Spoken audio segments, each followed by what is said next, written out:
एक साध्वी और एक महारानी, शुरू हुई वो खत्म कहानी।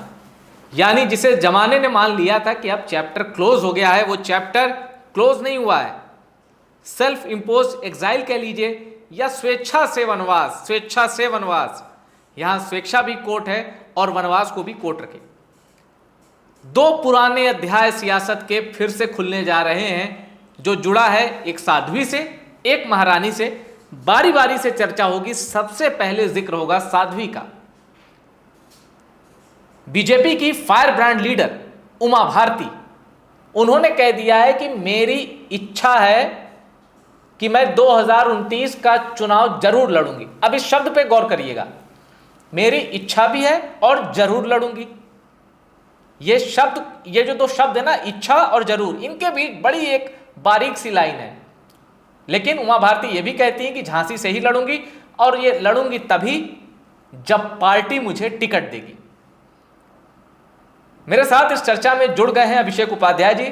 अभिषेक जी, पहला ही सवाल, इच्छा भी है और जरूर लड़ूंगी, फिर पार्टी भी टिकट दे तो ही लड़ूंगी, कैसे देखते हैं आप उमा भारती के इस ताजा बयान को?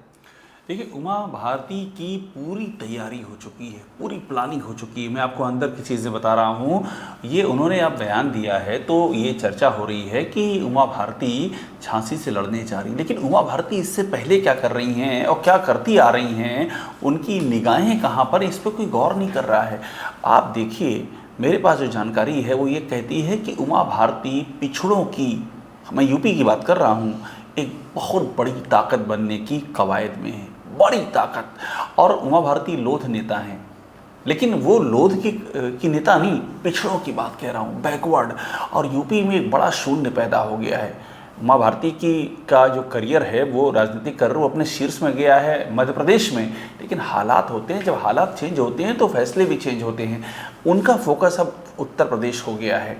और यूपी में जो हालात हैं, जिस तरह से वहाँ पर अगड़ा बना पिछड़ा हो गया है, जिस तरह से वहाँ पर योगी आदित्यनाथ के शासनकाल में ये बात उठने लगी कि वही पिछड़ों का और जो दलित हैं उन पे निशाना बनाया जा रहा है, उनकी कोई आवाज़ नहीं। उमा भारती वो आवाज़ बन रही हैं। उमा भारती ने अभी हाल ही में वीरांगना अवंतीबाई लोधी, जिन्होंने इस देश की आज़ादी में, स्वाधीनता संग्राम में महान योगदान दिया है, उनके कार्यक्रम में शिरकत करने आई। वहाँ उन्होंने मंच शेयर किया और वहाँ पर उन्होंने अपनी बातें रखी। और वहाँ पर लोध समुदाय के तमाम दिग्गज नेता मौजूद थे और उसके बीच में वो सबसे बड़ा चेहरा वहाँ पर मौजूद वो थी। वहाँ साक्षी महाराज थे, वहाँ पर पूर्व मुख्यमंत्री कल्याण सिंह के बेटे राजवीर सिंह राजू भैया थे, और दूसरे तमाम जो नेता हैं लोध समुदाय से जो बीजेपी में आते हैं, वो सब वहाँ मौजूद थे। और उसके बीच में उन्होंने अपनी बात रखी। और इतना ही नहीं, अभी हाल ही में जब ये गुर्जर समुदाय का आंदोलन शुरू हुआ बीजेपी के भीतर, और नंद किशोर गुर्जर उसका एक चेहरा बने कि सरकार परेशान कर रही है और वो समाज बहुत ही ज़्यादा अपने आप को असुरक्षित फील कर रहा है, उसकी बातें नहीं सुनी जा रही हैं, तब भी मेरी जानकारी कहती है कि उमा भारती से उन लोगों ने संपर्क किया। उमा भारती ने नंद किशोर गुर्जर को बुलाया, वो उनके पास गए, उनकी पूरी बातें सुनी, उस बातों को उन्होंने आगे बढ़ाया और बीच की एक कड़ी बनी इस मामले को सॉल्व करने के लिए। तो एक में लोध के इशू पर, एक में गुर्जर के इशू पर वो अपनी सक्रियता दिखा चुकी हैं। और झांसी से लड़ने का सीधा सा मकसद यही है कि झांसी से लोकसभा में जाना, यानी कि जो सक्रिय राजनीति की भूमिका तैयार कर रही हैं एक अरसे से, वो सक्रिय राजनीति की भूमिका अपने चरम पर आएगी। और आप ये तय मानिए, ये बात सिर्फ लोकसभा तक नहीं, ये बात लोकसभा से आगे तक की है। और झांसी के बारे में एक छोटा सा इन्फो मैं आपको दे दूं कि 2014 में मोदी वेव के बीच उमा भारती लड़ती हैं झांसी से। करीब 2 लाख वोटों से चुनाव जीतकर वो सांसद बनती हैं। उसके बाद वहां से बीजेपी अनुराग शर्मा को उतारती है। अनुराग शर्मा पहला चुनाव अच्छे खासे वोटों से जीतते हैं, करीब 3,65,000 वोटों से। लेकिन 2024 का चुनाव अनुराग शर्मा 1 लाख वोटों से जीतते हैं। ये मार्जिन बहुत कम है। और 2019 की तुलना अनुराग शर्मा को वोट भी कम मिले थे। तगड़ी चुनौती दी थी प्रदीप जैन आदित्य ने झांसी से अनुराग शर्मा को। अब आप ये मत सोचिएगा कि उमा भारती 75+ वाली कैटेगरी में है। अभी 66-67 के आसपास उनकी उम्र है, यानी वो जो 75 वाला क्राइटेरिया भी है, अभी उसमें उमा भारती चुनाव लड़ सकती हैं और कम से कम 2 चुनाव लड़ सकती हैं लोकसभा के। तो उमा भारती ने झांसी क्या सेफ सीट है ऐसे चुनी, या झांसी से उनका लगाव है, चूंकि सांसद रह चुकी हैं, बॉर्डर एरिया है? और ये भी बताइएगा कि बहुत कम ऐसे नेता हैं जिनका एमपी की सियासत और यूपी की सियासत में समान दखल तो नहीं कह सकता, लेकिन फिर भी दोनों राज्यों में उनकी लोकप्रियता है उमा भारती की। ये इसकी वजह क्या आप समझते हैं? देखिए, एक तो झांसी बॉर्डर है, ग्वालियर है, इधर इधर मध्य प्रदेश है, इधर उत्तर प्रदेश है, वो एक इशू है। उनकी पुरानी वो कर्म भूमि रही है, आपने बताया 2014 वो लड़ चुकी हैं। और मैं आपको फिर वही कह रहा हूँ कि उनका जो लक्ष्य है वो बहुत ही क्लियर है। एक तो उत्तर प्रदेश में जिस तरह के हालात हैं, वो अपनी ज़रूरत साबित करना चाह रही हैं कि देखिए यूपी की जो स्थितियाँ हैं, आपके पास बैकवर्ड कास्ट कम्युनिटी से आने वाला हिंदुत्व का चेहरा आपको चाहिए ही चाहिए। यहाँ पर एक कल्याण सिंह की ज़रूरत है और वो स्पेस खाली है, उमा भारती उस स्पेस के लिए फिट हैं। एक तो वो है जिसको वो लगातार सामने रख रही। दूसरी बात ये, उनका जो अपना जो इतिहास है, झांसी की जब आप बात करेंगे तो आपको मध्य प्रदेश याद आएगा। तो उनका वो फायर ब्रांड इतिहास 2003 का कौन भूलेगा। 2003 में मध्य प्रदेश में 2/3 सीटें मिली थी बीजेपी को और बीजेपी ने सरकार बनाई थी। उसके पहले दिग्विजय सिंह का 10 साल का शासनकाल था। उमा भारती ने उखाड़ फेंका, उन्होंने बाकायदा शपथ ली और जिस समय ये तय हुआ कि बीजेपी जीत गई और उन्हें सीएम बनना है, वो महेश्वर में थी, महेश्वर में पूजा अर्चना कर रही थी। तो पूरा 1 साल करीब वो पद पे रहीं, तब भी उन्होंने अपनी हिंदुत्व वाली छवि को हल्का सा भी डैमेज नहीं होने दिया। जगह जगह आप याद कीजिए, अखबारों में खबरें छपती थी, उमा भारती मंदिर मंदिर जाती रहती हैं, पूजा पाठ किया करती हैं, उन्होंने कभी छोड़ा ही नहीं छोड़ा। और इसके बाद जब 2 साल के अंदर 2005 के करीब लालकृष्ण आडवाणी से उनकी बहस हुई कैमरों के सामने और उन्होंने कैमरों के सामने बीजेपी नेतृत्व को खरी खोटी सुना दी और उसके बाद उन्हें बीजेपी से निष्कासित कर दिया गया। तब से लेकर के अब तक उन्होंने देखिए सब कुछ कर दिया हो, बीजेपी के खिलाफ बोला हो, सब किया हो, लेकिन ये हिंदुत्व वाली लाइन उन्होंने कभी नहीं छोड़ी है। ये उनका एक बहुत बड़ा एक उनका प्लस पॉइंट है। और जो बीजेपी को ज़रूरत है हिंदुत्व की प्लस सोशल इंजीनियरिंग, यानी कि पिछड़ा कार्ड और हिंदुत्व कार्ड, उसका एक कॉम्बिनेशन चाहिए जो कि कल्याण सिंह के पास था। और कल्याण सिंह के ना रहने के बाद से वो कल्याण सिंह सक्रिय राजनीति से काफ़ी समय पहले विदा हो लिए थे, राजस्थान के राज्यपाल हो गए थे, लेकिन वो जो स्पेस था उस स्पेस की भरपाई थोड़ा सा सोशल इंजीनियरिंग से दिल्ली से पीएम मोदी ने, अमित शाह ने, इन लोगों ने की। लेकिन इस 8 सालों में वो स्पेस अंदर से साफ होता जा रहा है बीजेपी का। इसलिए उमा भारती को लगता है कि वहाँ पर वो नॉक कर रही हैं और बता रही हैं कि मैं आज भी उतनी ही बीजेपी के लिए मददगार और बेशकीमती मेरा योगदान हो सकता है। अच्छा, एक बड़ी दिलचस्प चीज़ आपकी चर्चा से पता चली कि कल्याण सिंह भी लोध समुदाय से आते तो उमा भारती भी, और दोनों को बीजेपी से निकाला जा चुका। यानी जो रिबल कैरेक्टर होता है, एक अंदर पार्टी से ही लड़ जाना या अपनी बातों के लिए पार्टी से मुठभेड़ कर लेना, वो दोनों में रहा है। अब बच्चे साक्षी महाराज, उनकी टेस्टिंग बाकी है, आपको लगता है हो चुकी है? वो भी दिखा चुके हैं, उनका तेवर लगातार जारी है, पहले भी दिखा चुके हैं। और मैं आपको बताऊं, एक अखिल भारतीय लोध महासभा, मेरे ख्याल से नाम यही, ऑलरेडी बन चुकी है। इसमें साक्षी महाराज इसके अध्यक्ष हैं और उसमें कल्याण सिंह के बेटे राजवीर सिंह और राजू भैया भी शामिल हैं। ये जो संगठन है, ये संगठन अपने आप में बीजेपी के लिए एक चुनौती है कि लोध वोट तो हमारे पास हैं, आपको चाहिए तो आप हमारे पास आइए। तो बीजेपी के अंदर कई खांचे बन चुके हैं। वही मैं आपसे कह रहा हूँ, जो 8 साल का योगी आदित्यनाथ का शासन रहा है, उसने बीजेपी को अलग अलग खांचों में बांट दिया। अब यही उपयोगिता है उमा भारती की। उमा भारती इसको एक चैनलाइज करने के लिए, एक दिशा देने के लिए एक पहल कर सकती हैं। यूपी में ज़रूरत है, एमपी में ज़रूरत नहीं है। एमपी को तो इलेक्शन हो चुका है, बीजेपी बहुत ही अच्छे से जीत चुकी है, मोहन यादव वहाँ पर सीएम है, वहाँ चीज़ें पटरी पर है। लेकिन यूपी में तो अब चुनाव सामने आ रहे हैं, तो सबसे अधिक आपको उपयोगिता वहाँ साबित करनी है जहाँ पर जहाज तूफान में फंसा हुआ हो। इसीलिए यूपी उनके लिए बहुत महत्वपूर्ण है। अब उमा भारती पर एक आखिरी सवाल लेते हैं, उसके बाद हम जाएंगे साध्वी से महारानी की तरफ कि आखिर महारानी का जो चैप्टर क्लोज लोग समझ रहे थे वो कैसे रीओपन होने वाला है। मेरा सवाल है कि मतलब अगर आप बीजेपी की जो सेंट्रल लीडरशिप है वो उमा भारती को कैसे देखती है? जाहिर सी बात है, बीजेपी को 2024 के जो नतीजे उत्तर प्रदेश में आए हैं वो अलार्मिंग है। आपने भी बताया कि रिपोर्ट दिल्ली गई तो पता चला कि बीजेपी ने ही लूट लिया। तो अब ऐसे में उमा भारती की ज़रूरत तो बीजेपी को होगी। मोदी और शाह की नज़र में उमा भारती की क्या उपयोगिता है? देखिए, उमा भारती की वही उपयोगिता है बीजेपी के केंद्रीय आलाकमान की नज़र में जो उपयोगिता हिंदुत्व प्लस पिछड़े के कॉकटेल की है। और ये सिर्फ बीजेपी की बात नहीं, ये आरएसएस भी जानता है कि ये उनको चाहिए। आप ध्यान दीजिए, आरएसएस की ओर से संघ प्रमुख लगातार इसी बात पे जोर दे रहे हैं कि भाई ये पिछड़ों में, दलितों में ज़रा बेस बनाइए। आप यहाँ तक कल्पना कर सकते हैं कि क्या उनका लेवल है इस चिंता का। वो यहाँ तक कह चुके हैं जो पुजारी होते हैं मंदिरों में वो भी पिछड़े समुदाय से हों, दलित समुदाय से, उनको आप आगे लाइए, यानी कि इनको जोड़िए। ये जानकारी है कि ये जो हिस्सा है ये कट चुका है। उमा भारती की एक और खूबी ये है कि बहुत ही फायर ब्रांड स्पीकर हैं, शानदार बोलती हैं वो। 1984 में उन्होंने पहला चुनाव लड़ा था खजुराहो से। और आपको ये इस बारे में भी सोचना होगा कि उनको जो मौका दिया था वो विजय राजे सिंधिया जी ने दिया था। विजय राजे सिंधिया राजमाता बड़ी प्रभावित हुई थी उनकी बोलने की शैली से। तो राजमाता की ही पहल पे वो 1984 में लड़ी खजुराहो से, हार गई। 89 में अगला चुनाव लड़ी और जीत गई, और भारी अंतर से 89 में जीती। और 84 में जीतना भी मुश्किल था, पूरी इंदिरा गांधी की सहानुभूति वाली बीजेपी की 2 सीटें आई थी और 89 में 85 सीटें आई थी। 89 तक हालात चेंज हो चुके थे। तो वो एक जो जीत हासिल किया और उसके बाद जो उनका मास को एड्रेस करने का तरीका, हिंदुत्व के मुद्दे को, फिर जब राम जन्मभूमि का आंदोलन आ गया, 1990 में कार सेवा हुई, मुलायम सिंह यादव की सरकार थी, अक्टूबर 30 और 2 नवंबर को गोलियां चली, कार सेवकों की जान गई। उसके बाद जब बाबरी मस्जिद गिराई गई, उमा भारती वहीं अयोध्या में मौजूद थी 6 दिसंबर 1992 को।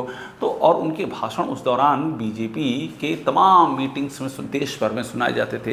तो जो उनकी वो इमेज है वो आज भी लोगों के जहन में है, संघ के जहन में है, बीजेपी के आला कमान के जहन में है कि अगर उमा भारती का जो फायर ब्रांड हिंदुत्व है और साथ में पिछड़ा, ये जो कॉकटेल है, अगर इसका हम सही इस्तेमाल कर पाए तो हमारे लिए बहुत ही फर्टाइल पॉलिटिकल लैंड क्रिएट कर सकता है वो।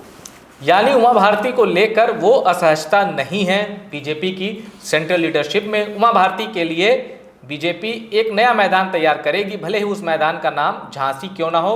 और झांसी की साध्वी का जादू, झांसी की साध्वी का जलवा 2029 में बहुत मुमकिन है देखने को मिले।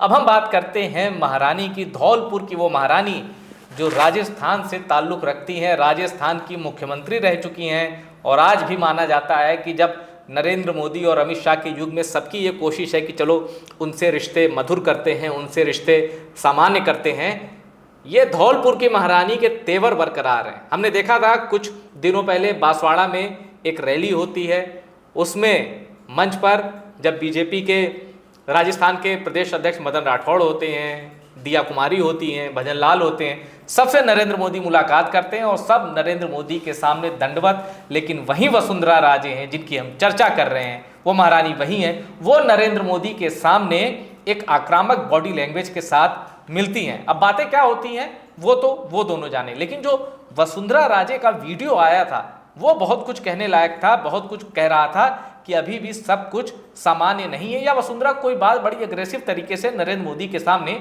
रखना चाहती थी। अब हम वसुंधरा राजे की चर्चा यहाँ क्यों कर रहे हैं, उसके पीछे एक ब्रेकिंग न्यूज है, जरा वो जान लीजिए। दरअसल बिहार चुनाव के बीच राजस्थान में भी एक चुनाव का बड़ा शोर है। वहाँ एक जिला है बारा और वहाँ की एक असेंबली सीट है अंता। वहाँ 11 नवंबर को वोटिंग है और 14 नवंबर को, यानी बिहार चुनाव नतीजों के साथ ही अंता असेंबली सीट के नतीजे भी आएंगे। अब अंता पर चुनाव क्यों हो रहा है ये जान लीजिए। यहां से बीजेपी के विधायक थे कमरलाल मीणा, लेकिन उनकी सदस्यता रद्द हो गई। एक 20 साल पुराने मामले में जिसमें उन्होंने एसडीएम पर पिस्तौल तान दी थी और सरकारी संपत्ति को नुकसान पहुंचाया था, उन्हें 3 साल की सजा सुनाई गई और नियम कहता है कि भैया अब उनकी सदस्यता जाएगी, और वो चली गई। सुप्रीम कोर्ट में उनकी अपील भी खारिज हो गई। अब इस सीट पर बीजेपी ने अपने मजबूत काडर में से एक माने जाने वाले वर्तमान प्रधान मोरपाल सुमन को मैदान में उतारा है। कांग्रेस ने पूर्व मंत्री प्रमोद जैन भाया को टिकट दिया है, जो अंता से चुनाव लड़ चुके हैं। और वहीं सोशल मीडिया में सनसनी मचाने वाले और कांग्रेस के बागी नरेश मीणा भी मैदान में हैं। जब तक ये मुकाबला त्रिकोणी माना जा रहा था, वहीं एक और घटना घट गई। रामपाल मेघवाल, जो कि 2013 में 12 जिले की अटरू विधानसभा सीट से बीजेपी के टिकट पर चुनाव जीत चुके हैं, वो भी अंता उपचुनाव में निर्दलीय कैंडिडेट के तौर पर कूद गए। अब कहानी यह है कि बीजेपी ने वहां से जिन्हें टिकट दिया है मोरपाल सुमन, उनको माना जाता है कि वसुंधरा राजे के खेमे के खास हैं, यानी यहां तो महारानी की चल गई। लेकिन जो मेघवाल साहब हैं, जो बीजेपी से जुड़े हैं और बागी होके मैदान में कूद गए हैं निर्दलीय बनकर, माना जा रहा है कि वो महारानी के कैंडिडेट को काउंटर करने के लिए उतरे हैं।